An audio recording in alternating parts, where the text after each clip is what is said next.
C'est un catalogue de réformes tant politiques qu'économiques ou sociales qu'a rendu public hier le gouvernement en faveur des départements d'outre-mer. Ce document préfigure ce que sera le projet de loi d'orientation présenté l'année prochaine. 2 départements à La Réunion, un congrès dans les 3 autres, Martinique, Guadeloupe, Guyane, cette nouvelle entité réunissant les 2 assemblées locales. Et puis sur le plan social, alignement du RMI sur celui de la métropole et enfin diverses mesures sur le plan économique et social complètent ce catalogue soumis aux parlementaires, aux élus locaux et aux responsables économiques et sociaux des départements d'outre-mer. Voici une application concrète de ce que propose cette future loi, la bidépartementalisation à La Réunion. Loïs Mussard.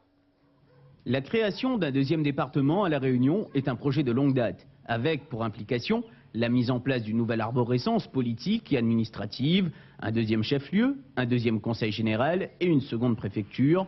Dans la réalité, la plupart des services de l'État sont déjà délocalisés à Saint-Paul, à Saint-Pierre et à Saint-Benoît. Les dossiers des administrés y sont traités, mais les décisions sont toujours prises sur Saint-Denis. La bidépartementalisation permettrait à ces instances d'être plus autonomes afin d'optimiser leurs capacités d'intervention respectives. Un principe reconnu restent les questions de dénomination, mais aussi et surtout de découpage géographique. Là, les avis divergent. À gauche, on préconise un rééquilibrage économique en comptant sur les échanges portuaires de la Pointe des Galets, soit un 2e département compris entre la Possession et Sainte-Rose inclus. À droite, l'idée avancée s'appuie sur les limites des arrondissements administratifs de Saint-Paul et de Saint-Pierre.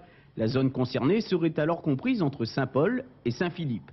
Aucune de ces 2 options n'est pour l'heure définitive, car une fois décidée, la bidépartementalisation ne serait effective qu'en 2004 au plus tôt, le temps de permettre la réorganisation des services et, très probablement, un redécoupage cantonal adéquat. Les Réunionnais auront donc leur voix à faire entendre à ce sujet, une voix qui passera par le chemin des urnes.